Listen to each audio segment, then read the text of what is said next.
Hi. This is one of my favorite things that QuickBooks does. It's called reoccurring transactions. So the thing I use this most for is if you have a client that you're maybe it's like a monthly client where you're taking the same amount every month, so you don't have to send them an invoice, or if it's maybe it's they're paying over like 4 months, so it's four payments or something like that. So you go to the gear icon and go to under list reoccurring transactions. It's going to look like this. So you kind of are going to feel like, what am I even supposed to do here? But you're going to go new. So if we're using this, like say it's a client that has agreed to pay you $100 a month, you're going to go here you're going to go down to sales receipt, and then you're going to say okay. And then it looks like this. Okay. So what you do is you're going to put your template name. So let's say the name of the client is Cool Gal, and this is a $100 retainer. And then you can schedule it, reminder, unscheduled. We're going to go ahead and schedule it. I leave this blank right here. We're going to say Cool Gal. Cool Gal. You can put their email in, and then it'll automatically send them an email whenever it charges their card. So it's just nice because you can like really set it and forget it.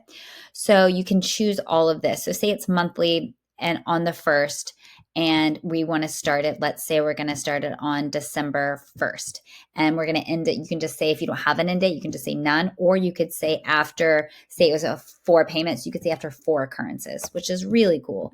We're going to say none. And then down here, you might want to put their address.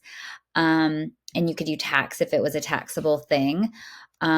This is the important part here. So down here, you're going to put QuickBooks. You can do a bank transfer, which is going to be cheaper, or a credit card. So say we did bank transfer.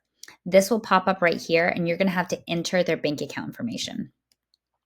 And what you're going to do is you want this authorization form, you want to either see it says my customer signed this form or read the authorization script to them.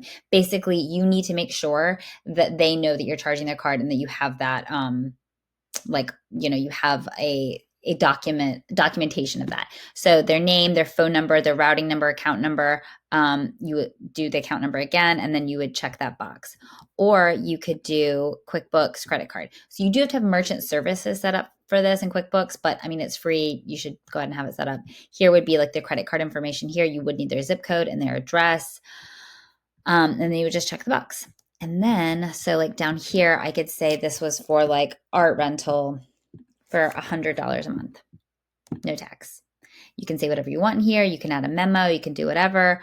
And then what you would do is after you've put in their credit card details, and all you have to do is say save template. And then on 12/1, it will go ahead and charge their card or their bank account $100, and it'll keep charging them every month on the 1st until you tell it to stop, which is just, I mean, stop sending invoices all the time if you don't have to, you know?